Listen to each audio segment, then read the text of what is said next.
श्री कृष्ण गोविंद हरि मुरारी, हे नाथ नारायण वासुदेव, हे नाथ नारायण वासुदेव। पितुमात स्वामी सखा हमारे, पितुमात स्वामी सखा हमारे, हे नाथ नारायण वासुदेव। तो प्रिय भक्तजनों, भगवान विष्णु आप और आपके परिवार पर सदा सर्वदा अपना आशीर्वाद बनाए रखें। और स्वागत है आज के अध्याय में आपका। तो वैशाख मास में भगवान श्री कृष्ण की आराधना का विशेष फल मिलता है। सूर्य स्नान, सूर्योदय से पहले स्नान करें, दान पुण्य फलदायी होता है। वैशाख में व्रत रखने से विशेष फल मिलता है।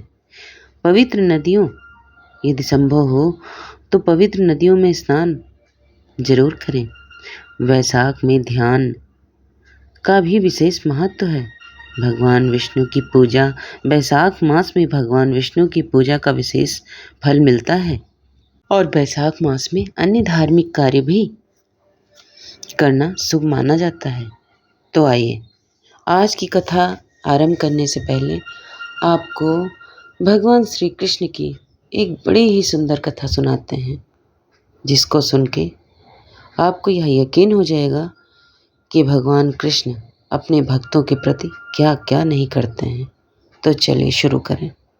और कथा ऐसी लड़की की है जो बचपन से ही भगवान का पूजन, कीर्तन, ध्यान बड़ी श्रद्धा भाव से करती थी। तो आइए शुरू करें। एक लड़की थी जो कृष्ण जी की अनन्य भक्त थी।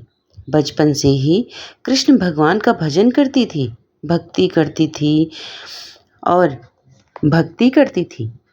भक्ति करते करते बड़ी हो गई। भगवान की कृपा से उसका विवाह भी श्री धाम वृंदावन में किसी अच्छे घर में हो गया। विवाह होकर पहली बार वृंदावन गई, पर नई दुल्हन होने से कहीं जा न सकी और मायके चली गई। और वह दिन भी आया जब उसका पति उसे लेने उसके मायके आया। अपने पति के साथ फिर वृंदावन में पहुंच गई। पहुंचते पहुंचते उससे शाम हो गई। पति वृंदावन में यमुना किनारे रुक कर कहने लगा, देखो शाम का समय हो गया है, मैं यमुना जी में स्नान करके अभी आता हूँ। तुम इस पेड़ के नीचे बैठ जाओ और सामान की देख रेख करना, मैं थोड़े ही समय में आ जाऊँगा।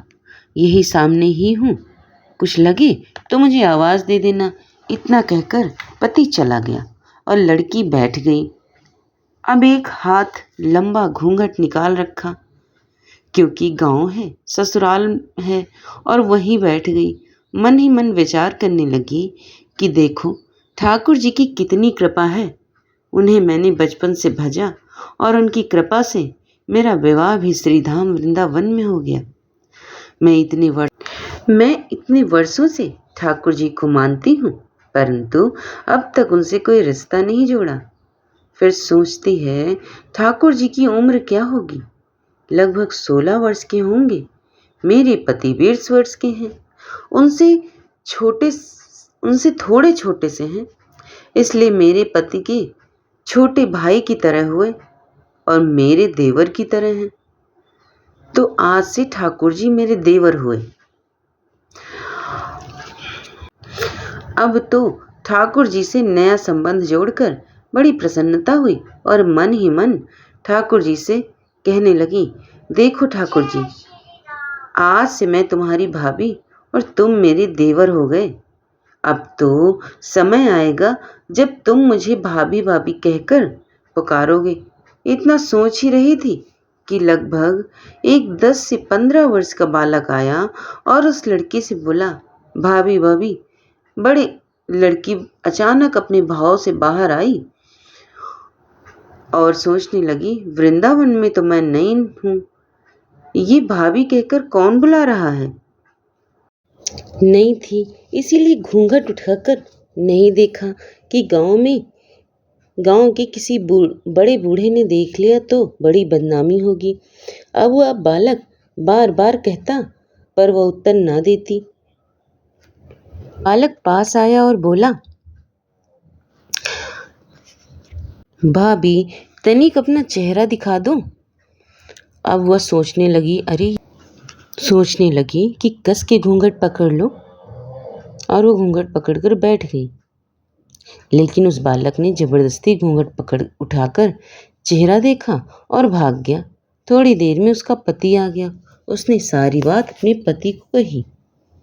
पति ने कहा, तुमने मुझे आवाज क्यों नहीं दी? लड़की बोली, वह तो इतने में ही भाग गया था। पति बोला, चिंता मत करो, वृंदावन बहुत बड़ा थोड़े ही है। कभी किसी गली में खेलता मिल गया तो हड्डी पसली एक कर दूंगा, फिर कभी ऐसा नहीं कर सकेगा। तुम्हें जहां भी दिखे मुझे जरूर बताना। फिर दोनों घर गए। कुछ दिन बाद उसकी सास ने अपने बेटे से कहा, बेटा देख, तेरा विवाह हो गया है, बहू मायके से भी आ गई, पर तुम दोनों अभी तक बांके बिहारी जी के दर्शन करने नहीं गए, इसलिए कल जाकर बहू को दर्शन कराकर लाना। अब अगले दिन दोनों पति पत्नी ठाकुर जी के दर्शन के लिए मंदिर जाते हैं। मंदिर में बहुत भीड़ थी। लड़का कहने लगा, देखो, तुम स्त्रियों के साथ आगे जाकर दर्शन करो, मैं भी आता हूँ। अब वह आगे गई, पर घूंघट नहीं उठाती है। उसे डर लगता, कोई बड़ा बूढ़ा देखेगा तो क्या कहेगा। नई बहू घूंघट के बिना घूम रही थी। बहुत देर हो गई। पीछे से पति ने आकर कहा, अरे बावरी, बिहारी जी के सामने है, घूंघट काहे नहीं हटाए, तो दर्शन कैसे करेगी? अब उसने अपना घूंघट हटाया और जो बांके बिहारी जी की ओर देखा तो बांके बिहारी जी की जगह वही बालक मुस्कुराता हुआ दिखा। तो एकदम से चिल्लाने लगी, सुनिए, जल्दी आइए, जल्दी आइए। पति पीछे से भागा आया और बोला, क्या हुआ? लड़की बोली, उस दिन जो तुम मुझे भाभी भाभी कहकर भागा था, वो बालक मिल गया है। पति ने कहा, कहाँ है? अभी उसे देखता हूँ। तो ठाकुर जी की ओर इशारा करके बोली, ये रहा, आपके सामने ही तो है। उसके पति ने देखा तो अवाक रह गया और बोला, तुम धन्य हो, वास्तव में तुम्हारे हृदय में सच्चा भाव ठाकुर जी के प्रति है। मैं इतने वर्षों से वृंदावन में हूँ, मुझे आज तक उनके दर्शन नहीं हुए, और तुम्हारा भाव इतना सच्चा है कि बिहारी जी के तुम्हें दर्शन हुए हैं। तो इस तरह से प्रभु अपने भक्त के देवर बन गए। तो देखा प्रिय भक्तजनों, कैसे प्रभु अपने भक्तों के लिए क्या कुछ नहीं करते हैं। और अब आइए सुनाते हैं वैशाख मास महात्म्य का अगला अध्याय। तो पार्वती का पाणी ग्रहण कराना चाहिए। तब सब देवता इंद्र के संग अमरावती में गए और वहां गुरु बृहस्पति से सलाह मिलाई। तब इंद्र ने अपने कार्य की सिद्धि को निमित्त नारद और कामदेव को बुलाया। जब वे दोनों आए तब इंद्र यह कहने लगा कि हे नारद, तुम हिमाचल के घर जाओ। घर जाकर यह समझाओ कि पूर्व जन्म में दक्ष की पुत्री और शंकर की पत्नी ही तेरी पुत्री हुई है। दक्ष की कन्या के वियोग से महादेव शिखर पर तप कर रहे हैं, अतः उनकी सेवा के लिए उनकी प्रिय पत्नी को नियुक्त कर तेरी पुत्री उन्हीं की पत्नी होगी। अब वे उसके पित्र होंगे। इंद्र की आज्ञा पाकर नारद जी उसकी बात मानकर जैसे कहा था वैसे ही करने लगे। फिर कामदेव से इंद्र ने कहा, सब देवताओं तथा महादेव जी के हित के लिए बसंत ऋतु को संग लेकर तू रुद्र भगवान के तपोवन में जा। वहां तू चारों ओर मनोहर वसंत ऋतु का विस्तार कर, और जब पार्वती जी महादेव जी के पास पहुंच जाएं, तब धनुष पर वार चढ़ाकर ऐसा मार कि महादेव जी मोहित हो जाएं। उनका संगम होने पर सब कार्य अवश्य पूर्ण हो जाएंगे। कामदेव से आज्ञा कह कर वसंत ऋतु अपनी स्त्री ऋतु और अनुचरों को संग ले उसी ओर शीघ्र ही चला गया। और जाकर अपनी शक्ति से असमय वसंत ऋतु उत्पन्न कर दी।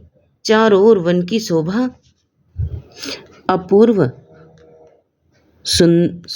अपूर्व हो गई। शीतल मंद सुगंधित वायु चलने लगी। देवात उसी समय महादेव जी भी पार्वती की सेवा से प्रसन्न हो उन्हें गोदी में बैठाकर कुछ कहना प्रारंभ करने लगे।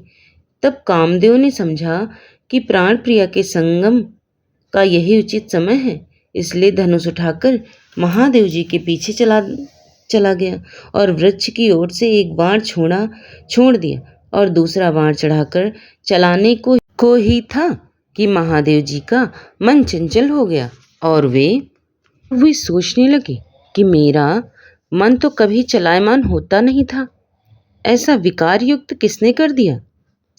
ऐसी चिंता में व्याकुल होकर इधर उधर देखने लगे। तब बाई और कामदेव दिखाई पड़ा और क्रोध से अपने ललाट से तीसरे नेत्र को खोलकर गोदी से पार्वती को दूर करके ऐसी तीक्ष्ण अग्नि प्रकट की कि सब संसार भयभीत हो गया और अग्नि से धनुष बाण समेत कामदेव भस्म हो गया। देवता अपने कार्य की सिद्धि समझकर भाग गए तथा बसंत और ऋतु भी भयभीत हो भाग गए। पार्वती भी डर के मारे आंख बंद कर दूर हट गई और स्त्री की निकटता छोड़ने के लिए महादेव जी भी अंतर्ध्यान हो गए। महादेव जी के हित की इच्छा करने वाले देवताओं को ही कुछ फल की सिद्ध न हुई, उल्टा अनर्थ हुआ। फिर जो कोई साधुओं के संग दुष्टता करते हैं उनका कहना ही क्या। इसी प्रकार वह इच्छाकु का पुत्र सदा साधुओं को अप्रिय था, क्योंकि यह साधुओं की भली भांति सेवा नहीं करता था। इसी कारण उसने महा दुख भोगे और अनेक बुरी योनियों में जन्म लिया। इसलिए सब अर्थों की सिद्धि के लिए साधु सेवा अवश्य करनी चाहिए। देखो, रुद्र का अप्रिय करने से कामदेव ने भीवत्स जन्मों में बड़े बड़े दुख उठाए। जो रात दिन इस पुण्य चरित्र रूपी पुराने इतिहास को सुनते हैं वे जन्म मृत्यु बुढ़ापा आदि से निसंदेह छूट जाते हैं। और आज का अध्याय यहीं पर समाप्त होता है। और अगर आपको पसंद आ जाए तो चैनल को लाइक शेयर सब्सक्राइब कर लेना। धन्यवाद।